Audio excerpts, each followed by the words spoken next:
আসসালামু আলাইকুম রহমতুল্লাহি ওবারাকাতুহ। আল্লাহর রহমতে আশা করি সবাই ভালো আছেন, আলহামদুলিল্লাহ। পবিত্র কোরআনে কারিম থেকে আজকে আমরা শুনব সূরা আন-নাসর আয়াত ৩। আল্লাহ তাআলা বলেছেন, ফাসাব্বিহ বিহামদি রাব্বিকা ওয়াস্তাগফিরহু ইন্নাহু কানা তাওয়াবা। অর্থাৎ, তখন তুমি তোমার প্রতিপালকের প্রশংসা পবিত্রতা ঘোষণা করো এবং তার কাছে ক্ষমা প্রার্থনা করো, নিশ্চয়ই তিনি অধিক তওবা গ্রহণকারী। আল্লাহু আকবার, সুবহানাল্লাহ বিহামদি সুবহানাল্লাহিল আজিম। অর্থাৎ বোঝাও না সে রিসালাতের তবলিগ হক প্রতিষ্ঠা তার দায়িত্ব যা তোমার উপর ছিল তা পূর্ণ হয়ে গেছে। এবার দুনিয়া থেকে তোমরা বিদায় নেওয়ার পালা এসে গেছে। এজন্য তুমি আল্লাহর তসবিহ, প্রশংসা এবং ক্ষমা প্রার্থনা করো, অধিকাধিক মনোযোগী হও। এ থেকে আমরা জানতে পারি যে জীবনের শেষ দিনগুলোতে উক্ত কর্মগুলি করতে অধিক যত্নবান হওয়া উচিত। আল্লাহু আকবার। যখন আপনি সব সময় আল্লাহ তাআলার পবিত্রতা ঘোষণা করবেন, আল্লাহ তাআলার তসবিহগুলো আপনি পাঠ করবেন, আল্লাহ তাআলার প্রশংসা করবেন, বলেছেন তখন তুমি তোমার রবের প্রশংসা ও তাসবিহ পাঠ করো এবং তার কাছে ক্ষমা চাও, নিশ্চয়ই তিনি তওবা কবুল করে। আল্লাহু আকবার। যখন আমরা অবসর সময় থাকবে, যে কোনো সময়, যখন আমরা অবসর সময় থাকি, যখন কোনো বাসের মধ্যে যখন আমরা বসা অবস্থায়, তখন আমরা অবসর সময়টা থাকে, তখন আপনি তসবিহ পাঠ করেন।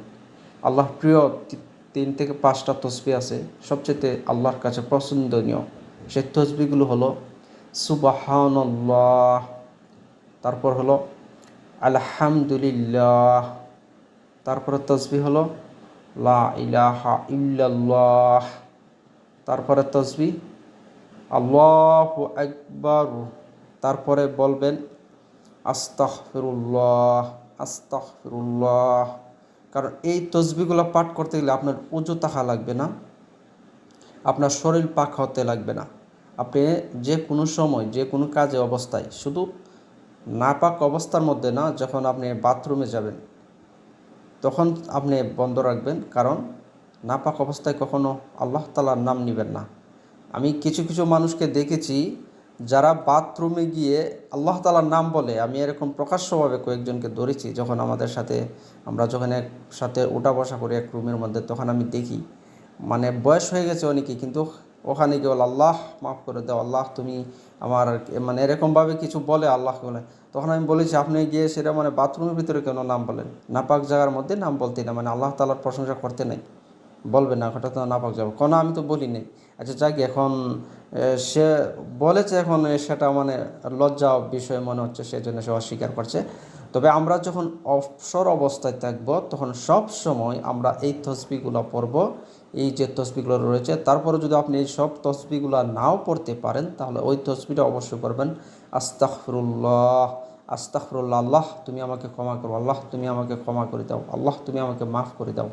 না জানে আমাদের প্রতিদিন কত গুনাহ হচ্ছে, চলতে গেলে গুনাহ হচ্ছে, কথা বলতে গেলে গুনাহ হচ্ছে, হাঁটতে গেলে গুনাহ হচ্ছে, কাজের মধ্যে গুনাহ হচ্ছে।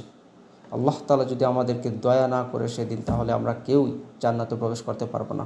আল্লাহ তাআলার দয়া আমরা কাল কিয়ামতের দিন জান্নাতে প্রবেশ করতে পারবো ইনশাআল্লাহ। তবে আমরা সব সময় যেন আল্লাহ তাআলার গুণবাচক তসবিহগুলো পড়ব আর আল্লাহ তাআলার কাছে বেশি বেশি করে ক্ষমা চাইব। সেজন্য এখানে সূরার মধ্যে বলেছে, সূরা আন-নাসর আয়াত ৩, আল্লাহ তাআলা বলেছেন ফাসাব্বিহ বিহামদি রাব্বিকা ওয়াস্তাগফিরহু ইন্নাহু কানা তাওয়াবা। অবশ্যই তখন তুমি তোমার রবের প্রশংসা এবং তাসবিহ পাঠ করো এবং তার কাছে ক্ষমা চাও, নিশ্চয়ই তিনি তওবা কবুল করে। আল্লাহু আকবার। অবশ্যই আপনি যতবার আল্লাহ তাআলার কাছে ক্ষমা চাইবেন, আল্লাহর কাছে ভালো লাগে, আল্লাহ তাআলার কাছে ভালো লাগে। তাই যারা সব সময় ক্ষমা চায়, আল্লাহ তাআলার তাসবিহ পাঠ করে, তখন তাদের নামগুলো আল্লাহ তাআলার প্রকাশ্যে খাতার মধ্যে লিখিতভাবে গণ্য করা হয় ফেরেশতাদের দ্বারাতে।